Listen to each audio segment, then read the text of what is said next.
Salma telah berjanji kan, kita akan sehidup semati.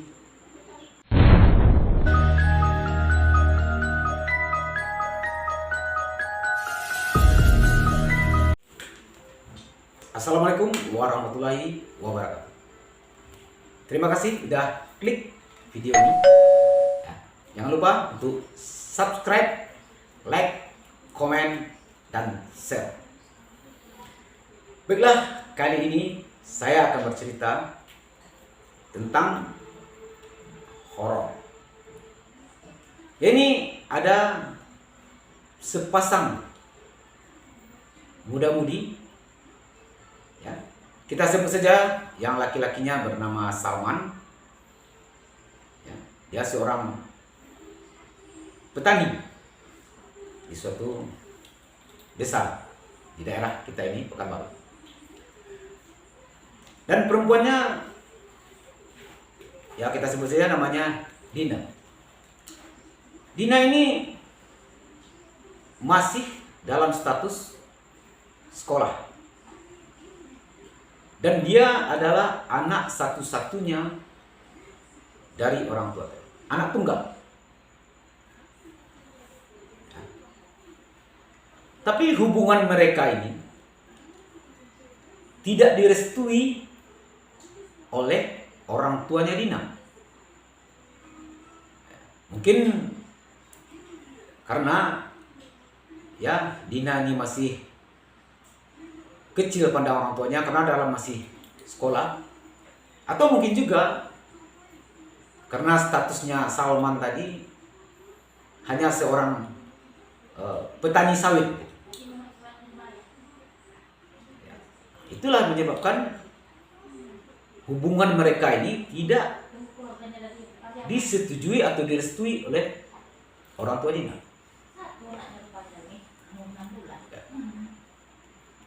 Tapi mereka ini walaupun mendapat tantangan atau mendapat halangan dari orang tuanya, orang tua dari si Dina, mereka tetap melanjutkan hubungan ini secara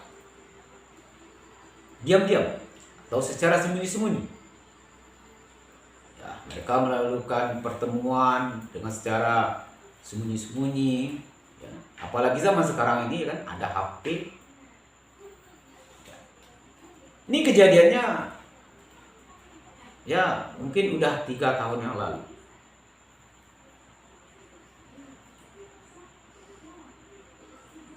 Nah, sekarang kita masuk ke ceritanya ya. Jadi pada malam hari, malam minggu, sebagaimana ya seorang muda-mudi yaitu memadu kasih atau pergi untuk bermalam minggu, pergi berjalan, menghabiskan waktu di malam minggu. Mereka ini pergi tanpa sepengetahuan, tanpa seizin dari orang tua si Dina. Ya. Mereka tetap pergi berjalan dengan mengendarai sepeda motor.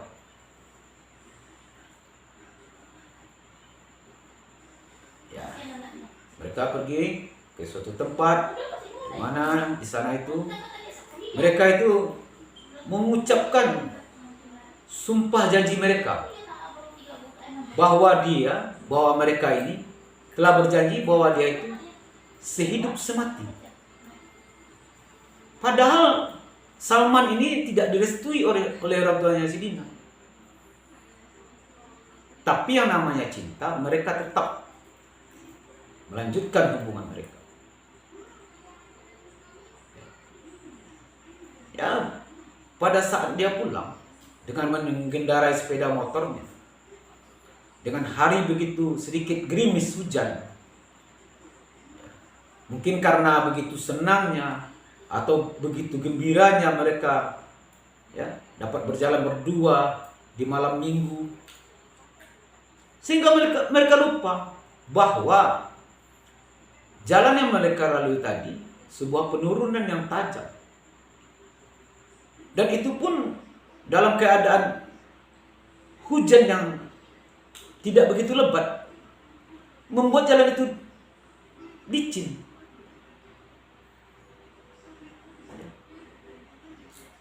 Entah apa penyebabnya, ya, mungkin mereka terlalu kencang.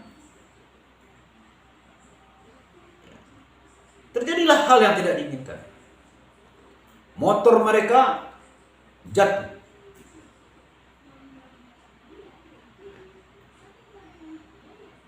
Si Dina ini terpental begitu jauh dengan luka yang sangat parah di bagian kepalanya dan mengeluarkan darah di telinga, juga di mulut. Yang Salman tadi, dia begitu juga luka-luka, tapi dia tidak begitu parah. Dan akhirnya Dina ini dibantu, ya, oleh para pengendara yang lewat juga, dibawa ke rumah sakit. Tapi Tuhan berkehendak lain. Dina meninggal dunia.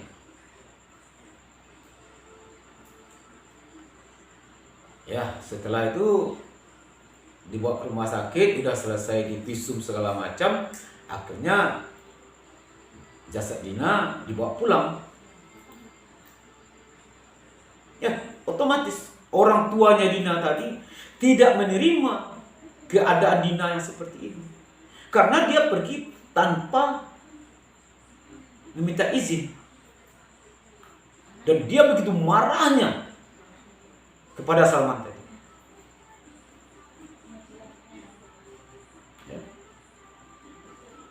Ya, akhirnya besoknya, siangnya, Dina itu dikuburkan, dikebumikan.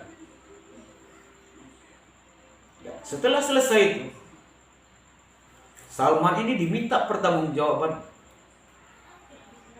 Bahkan dia sampai akan dikadukan ke polisi, akan dibawa ke ranah hukum. Tapi alhamdulillah, berkat, ya, kerjasama saudara-saudara dari Salman untuk memohon maaf, ya, semua ini tidak ada yang mau terjadi hal seperti ini. Dan akhirnya pihak dari keluarga Dina, dia memaafkan. Dia memaafkan, mengikhlaskan kepergiannya si Dina.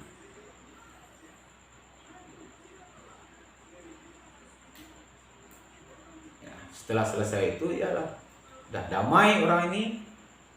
Ya, Salmannya tidak jadi dikadukan ke polisi, tidak jadi melalui jalur hukum. Ya, alhamdulillah, Salmannya tenang. Tapi setelah 1 minggu dari meninggalnya si Dina, dikuburkannya si Dina, terjadilah hal yang sangat aneh, yang sangat mengerikan bagi Salman.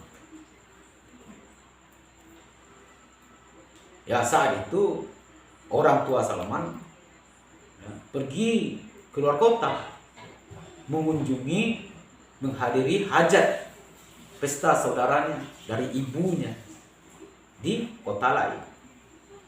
Maka Salman tidak ikut karena dia menjaga rumah, menunggu rumah pada saat itu.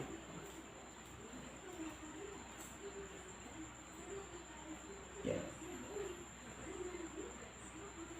Habis maghrib, Salman udah di rumah. Tidak terjadi hal apa-apa. Tapi setelah jam 12 malam, dia mendengar suara ketukan di pintu. Salman tidak menghiraukan ketukan di pintunya tadi, di pintu depan rumahnya. Tapi setelah itu, ketukan itu berbunyi lagi. Yang diketuk sekarang ini bukan pintu depan, tetapi pintu kamar Salman, pintu jendela kamar Salman. Di sana Salman kaget. Wah, mungkin dia mengira ini mungkin temannya. Lalu Salman, ya, didengar sekali lagi, terdengar lagi ketukan di pintu depan rumah. Barulah Salman membuka pintu. Tapi apa yang dijumpai Salman? Dia tidak menemukan orang, tidak menjumpai orang di depan rumahnya. Padahal dia jelas tadi mendengar suara ketukan. Maka dia keluar rumah, keliling rumah dia, mencari ke samping kamar dia tadi. Kalau ada orang atau temannya yang mengetuk pintu. Tetapi hal itu tidak ada. Dia tidak menemukan orang. Akhirnya Salman masuk lagi ke dalam rumah. Dan karena matanya udah terasa mengantuk, dan ada juga rasa sedikit rasa takutnya, maka Salman langsung merebahkan dirinya di tempat tidur. Tetapi apa yang tidak Salman? Dia melihat sekelebat bayangan putih masuk. Dan itu membuat Salman duduk kembali.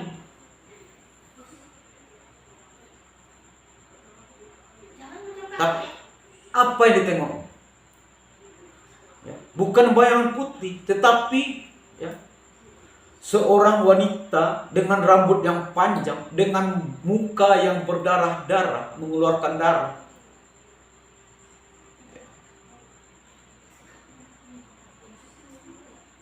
Dia memanggil-manggil nama Salman.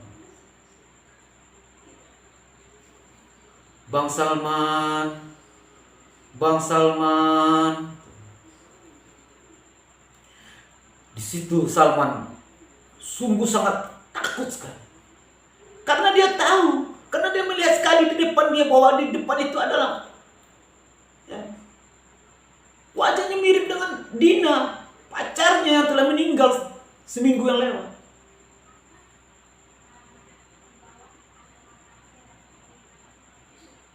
Akhirnya Salman ya, berbaring dan menyelimuti tubuhnya dengan selimutnya. Tapi suara itu tetap terdengar. Bang Salman, Bang Salman, ikut Dina. Bang Salman kan telah berjanji bahwa kita sehidup semati. Ini membuat Salman tambah ketakutan lagi. Badannya menggigil.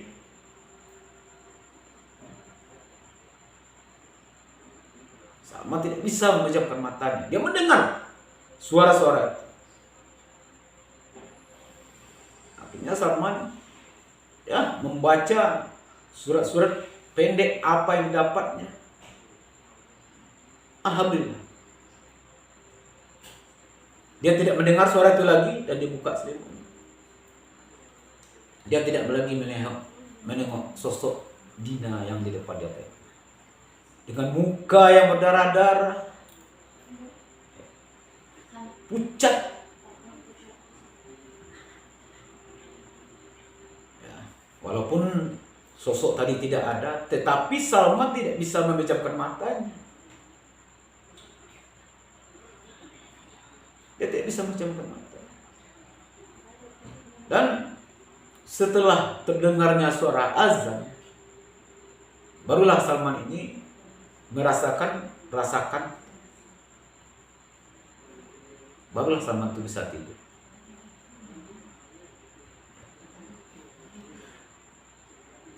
Esoknya orang tuanya datang, siangnya dia ceritakan masalah itu kepada orang tuanya.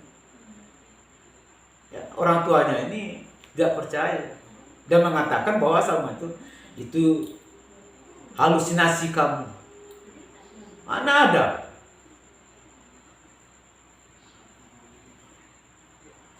Tetapi hal itu bukan dialami oleh Salman satu kali itu aja, tidak. Setiap malam Salman didatangi oleh arwah hantunya Dina tadi. Lalu dia memanggil-manggil nama Salman. Bang Salman, Bang Salman, ayo Bang Salman, ikut Dina. Bang Salman telah berjanjikan kita akan sehidup semati. Itu membuat Salman ya, trauma, shock sekali. Pergi sana katanya. Aku tidak mau ikut kau. Aku tidak mau ikut kamu. Kamu udah mati, Dina. Kau udah dalam sana. Jangan ganggu aku. Jangan ganggu aku. Sampai dia melempar benda apa yang ada dekat dia. Pernah saat dia makan, Dina itu datang dengan muka yang berdarah-darah, dengan wajah begitu pucat, rambutnya yang panjang ke depan, memanggil nama Salman dan mengajak Salman. Salman tidak mau. Sampai dia melemparkan gelasnya ke arah Dina tadi. Tapi hasil apa? Gelas itu pecah mengenai benda lain. Ibunya kaget, bapaknya kaget. Ada apa dengan anaknya? Anda memberikan itu hanya halusinasi kamu aja, Salman. Ya pikiranmu aja yang terganggu ini. Gak ada itu. Akhirnya Salman ini, ya setiap malam dia ganggu seperti itu. Membuat dia itu betul-betul trauma, stres dia. Sampai di waktu dia bekerja di kebun sawit, Dina datang. Arwah Dina tadi datang. Di saat dia bekerja. Bahkan dia lari dia. Sampai kawan-kawan sama bekerja dengan dia ikut mengejar Salman. Ada apa dengan Salman? Salman ini bersembunyi dia. Ditanya sama kawan, ada apa Salman? Aku dikejar arwahnya Dina. Dia mengajak aku pergi sama dia. Memang kami telah bersumpah sehidup semati. Tapi aku tidak mau ikut. Tidak.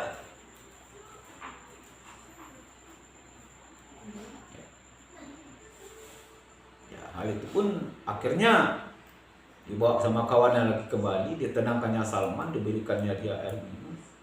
Salmannya tenang lagi. Maka kawan-kawannya pun memberikan cerita ini kepada orang tua Salman.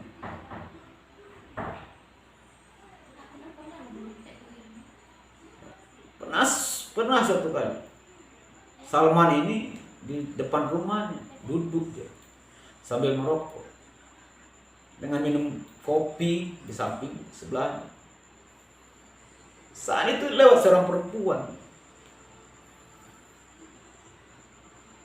Tapi yang dia lihat itu bukan perempuan yang sebenarnya, tapi dia melihat si Dina. Dina yang ditengoknya, sampai dia ambil gelasnya tadi dilempar kepada wanita. Ya, karena itu mudah banyak kejadian yang tidak masuk akal lagi. Dia selalu mengamuk. Ada cewek lewat, dilempar, dikejar. Akhirnya Salman ini dibawa ke rumah sakit jiwa. Orang tuanya mengatakan bahwa Salman ini mungkin jiwanya udah terganggu. Dia tidak mencoba mencari alternatif lain. Akhirnya Salman dibawa ke rumah sakit jiwa dan dirawat di sana selama 6 bulan. Selama 6 bulan Salman di sana. Perubahannya cuma ketika dia dikasih obat, disuntik, di situ tenang. Tapi kalau dosis obatnya telah habis, dia akan selalu menampak Dina. Selalu diganggu oleh arwah Dina tadi yang selalu muncul di depan dia.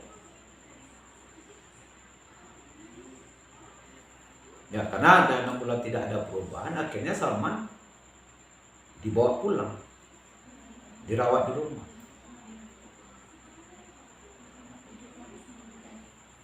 Tapi orang tuanya tidak melakukan pengobatan.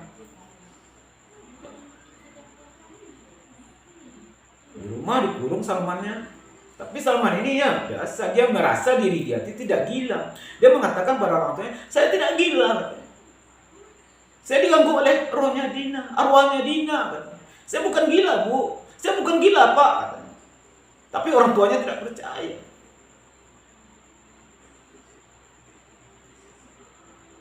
Akhirnya Salman ini karena dia sering ya, padahal yang lewat itu, yang nampak dia yang lewat wanita lain, tapi dia menyangka itu Dina yang selalu akan mengajak dia untuk pergi. Sampai dia marah, pergi kau, sampai dilempar, sampai dikejar. Ya ibaratnya dia itu kan udah meresahkan. Akhirnya Salman ini dipasung dia di rumah, dibikin palai-palai ya, diberi lubang, ditidurkan di sana dengan tidak punya pakai baju ya, hanya kain sarung, dipasung.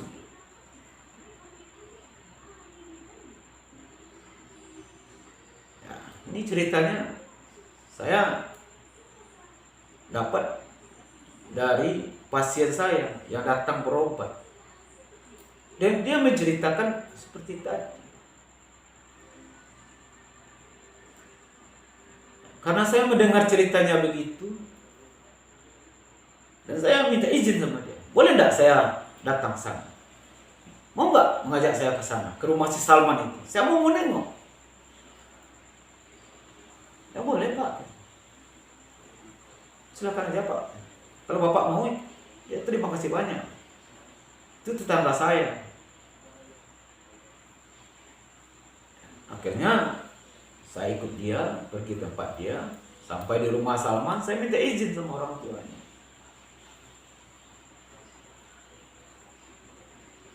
Untuk menengok Salman. Ya alhamdulillah orang tuanya menerima dengan baik ya. Kedua orang tuanya itu bapaknya, ya Salman tadi. Saya menengok, masuk ke dalam kamar dia. Nauzubillah min zalik. Astagfirullahaladzim. Badan Salman begitu kurusnya, dengan tidak pakai baju, hanya kain sarung, dengan kaki yang dipasung.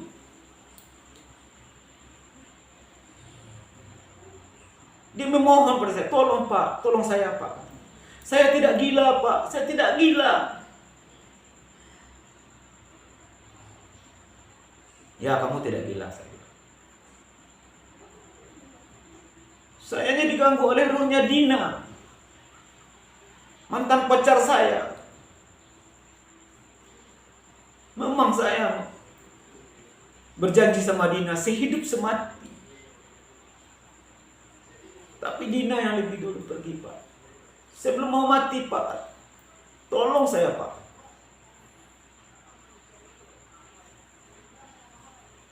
Ya saya minta izin pada orang tuanya, kalau boleh saya membantu anak itu, kenapa Bapak? Ya, saya akan bantu. Ya tolonglah Pak, bantulah Pak. Kalau bisa selama ini sehat. Ya sama-sama Bu, kita minta kepada Allah. Mudah-mudahan Salman ini bisa sehat kembali. Memang dia tidak gila Bu. Ini hanya dia itu diganggu oleh arwahnya Dina, yang penasaran, yang belum mau menerima kematiannya. Dan anak ini telah berjanji bahwa dia itu sehidup semati, walaupun apapun yang terjadi. Walaupun tidak diizinkan oleh keluarganya Dina, dia akan tetap. Itu janji dia, ikrar dia, sebelum dia terjadi kecelakaan ini. Akhirnya saya minta izin, tolong Bu, bukakan pasungnya Pak, bukakan pasungnya. Ya saya tengok ya, di bagian pantatnya Salman tadi itu, tempat dia tidur itu, tempat dia dipasung itu, palai-palai itu diberi lubang. Sanalah dia tuh, ya buang hajat besar, ditampung dengan baskom besar, makan di sana, badan kurus. Bahkan dia waktu dibuka pasungnya untuk dibawa dia ke luar, nggak bisa jalan lagi. Udah berapa lama nih Bu dipasung? Hampir 1 tahun Pak. Astagfirullahaladzim. La ilaha illallah.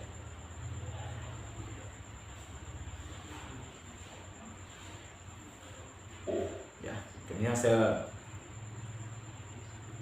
tengok dia, saya ajak dia untuk bersahadat, bersalawat kepada Nabi besar Muhammad sallallahu alaihi wasallam. Bisa dia. Saya baca dia untuk membaca surat Al-Fatihah. Ikuti.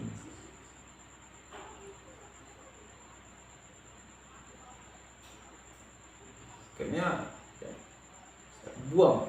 Saya tutup mata batinnya yang selalu menengok Dina. Alhamdulillah. Saya tutup mata batin.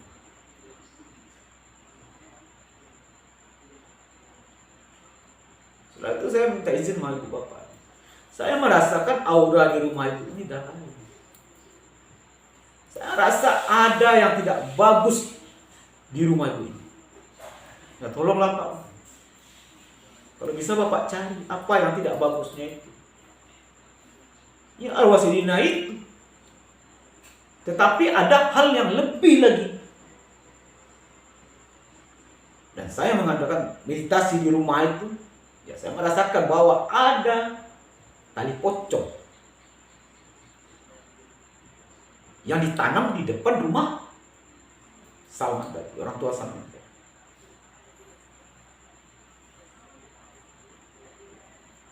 Akhirnya saya cari, dapat tali pocong, dibungkus dengan plastik lalu dikubur. Di mana Salman ini selalu melewati jalan itu, di dekat tangganya. Di sana dikubur.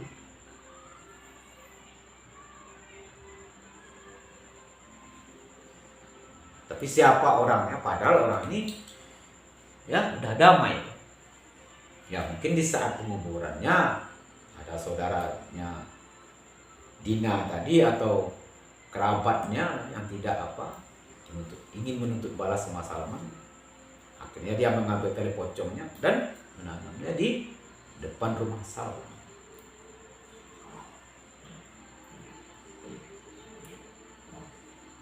Ya, tali pocong itu saya ambil. Dan saya tanya pada bapaknya Salman, Pak, Bapak tahu nggak di mana kuburannya Dina? Ya tahu lah Pak. Masih di perkampungan kita ini juga. Ayo, antar saya ke sana. Ya, akhirnya saya pergi ke sana, ke kuburannya Dina. Saya melakukan ritual di sana, ya, dan menguburkan tali pocongnya tadi di bagian kaki Dina.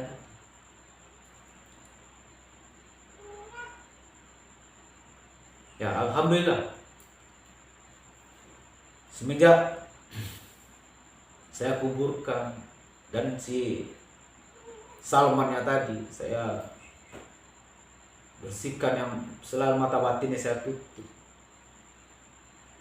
Alhamdulillah, Salman tidak pernah lagi didatangi oleh arwah Dina tadi.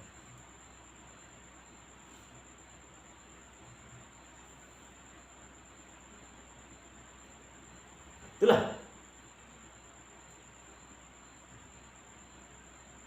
kenapa sampai ada yang ingin mencelakai Dina.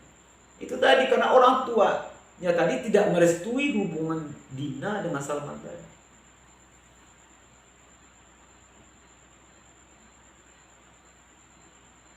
Semenjak itu Salmannya sudah ada dipasung lagi di rumah, dan dia pun udah merasakan kehidupan yang tenang, tidak pernah lagi didatangi oleh arwah Dina tadi. Dan selalu saya sekali seminggu saya berikan dia terapi, saya ajak dia untuk selalu mendekatkan dirinya kepada Allah, sholatnya. Ya. Dan saya suruh dia untuk setiap maghrib baca Al-Fatihah 3 kali, Fatihahkan untuk Dina, mohon maaf sama dia. Alhamdulillah, semenjak itu tidak ada lagi gangguan pada asalnya. Alhamdulillah sampai sekarang dia udah biasa, udah bisa bekerja kembali di kebunnya, tidak ada gangguan.